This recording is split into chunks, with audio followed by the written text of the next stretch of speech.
Hey guys, welcome back to another episode of M's Couch. I'm M, this is my couch, so let's talk about it because we have a lot to catch up on. So, I just want to say thank you to everybody who clearly I have ADHD, an undiagnosed ADHD. But I wanted to just say thank you to everybody who reached out to me within these last 2 months that I took this, mini break from doing M's Couch. Trust me, I have an explanation, and I think I owe everyone who has supported me from day one as to why I decided to take this mini break. As a disclaimer, I will be talking about depression and anxiety. Now, again, I understand that for some people, these topics can be triggering, so please, if you do get triggered, I'm sorry, but this is my platform, and in my platform, I have wanted to be as transparent as possible because I know they're really popping fireworks out here. If it is that you do get triggered by the subject that I'll be talking about, I do apologize, and maybe this isn't the episode for you, but if it is, I hope that you also understand that this is a safe place, and I will always talk about things like this because I feel like maybe sometimes people don't have somebody that can relate to them, and I can honestly sit here and say that I relate to someone who has depression, maybe not as to an extreme level that they might have it, but I definitely have it at a level where, at least this time that I went into my depressive episode, it was definitely something that I've never experienced before. I've never had these, deep and dark thoughts. And I think, and before you guys like try to 5150 me, I wasn't trying to unalive myself at any moment. I just felt some really, really deep sadness. And I think I went through a grieving process as well, just because this time in my life, I felt like I lost something that I worked so hard for, and I lost much more than just any, friendship, relationship, whatever you want to call it. And it really did hurt me. But now, looking back, I think in that situation, I feel like maybe some people outgrew me and I outgrew them, and it was just something that needed to happen, and it happened, and now we're here. So, definitely there was, I went through the trenches, at least in my perspective. I felt like God put me through the trenches, but let me tell you, I realize now that there was a huge blessing in disguise, and I'm definitely doing a lot better. I am back to working out. I am back to, my everyday life, and I feel really good. I know a lot of people have seen me out and they're like, oh my God, you're glowing. Yes, I am glowing. Yes, I am happy. Yes, I am blessed. And, I also met God throughout this because there was a moment or two where I was literally in my bed just crying my eyes out because I was just so devastated and hurt and angry about a lot of the things that I had gone through at the time.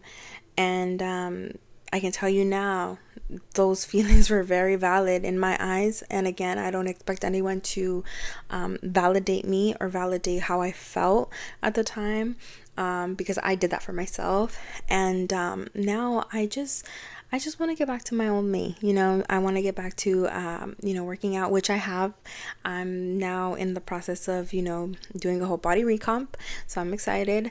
I'm working out again. I'm starting to love life again. And I think that was one of the things that I learned throughout this process, is that you really do have to love your life. You really do have to romanticize your life, because if you don't do it, nobody else is going to do it for you. So now on to other news. I had initially put a poll up regarding like what you guys wanted to know about, or any topics you guys wanted me to talk about, and no one really gave me any topics. It was more like people saying like, oh, let's talk about ay que yo soy enamorada de vos and stuff like that. So I was just like, ah, well, shut up, you know. um but it was funny because when I did the anonymous question, someone actually asked like, what is the craziest way you've ever met someone you've dated or a friend? And it's funny because there was one story that popped into my head. So, before I was rudely interrupted again, um, someone had asked me what was the craziest way that I've met a friend or met someone that I was dating. And this one story popped into my head. And it's funny because I actually reached out to my friend and said, hey, girl, like, would you mind if I, told our story on my podcast? And she was like, girl, no, go ahead. Okay. So I did get permission from my friend. For the sake of the story, we're going to call her Gigi. So happens to be that the way I met Gigi was that, mind you, at this time I was probably like 14, 15 years old. And my mom at the time, she was working for a interpreting company, and my mom was a certified Spanish medical interpreter. And at the time, she was going to a lot of public health fairs where people that didn't have health insurance or were of low income, or if they did not have green card status here in the US, they would go to those fairs to get their medical treatments and their doctor's visits. And it just happens to be this one time my mom had asked me to go with her, so I went. And there was a bunch of other younger kids too, and we all kind of just started hanging out at the fair. And in one of those, I met this one guy, and mind you, again, we were 14, 15 years old at the time. So this was nothing of like, oh my God, like, no, like, this was nothing serious, okay? So it happens to be that whatever, me and this guy, we hit it off. And he told me, like, at the time, I believe Facebook was the popular social media that platform that was up. So whatever, we added each other on Facebook, or maybe MySpace. It could be MySpace. I'm not 100% sure. It's been so long. And whatever, we started talking, and then all of a sudden we ended up texting. And when we started texting, I got a text from a weird number, and it was Gigi. And Gigi told me like, hey, like, this is so and so's girlfriend. Like, I know that he's been cheating on me, and I know he's been talking to you, and he told you that he didn't have a girlfriend, but no, like, I'm his girlfriend, blah blah blah. And I was like, oh my God, like, this is crazy. Like, I was 14, 15 years old. So I was just like, like, how could this be? Like, how could you do that?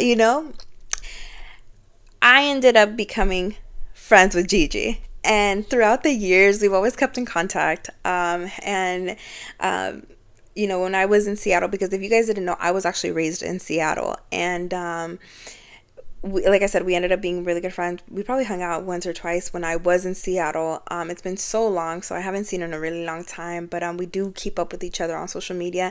Now she is a married woman. She's happily married to an amazing man. And I love seeing her post because she's just the sweetest thing. And yeah, but it's like, imagine being 14, 15 years old and going through your first trifling ass experience with a man. And you're just like, ugh. So it's like, y'all really had no chill. Even back then, y'all really didn't have a chill, but yeah, it was pretty funny. But besides that, I don't think I've ever met anyone in another crazy way, or like became friends with them through a crazy way. But anyways, I just kind of wanted to give you guys, like a little snippet of that I am back, and I am ready, and I am here, and I'm present, and I'm ready to give you guys my all. And yeah, so thank you so much for tuning in, and I'll see you guys next time. Thanks for watching. Comment, like, and subscribe.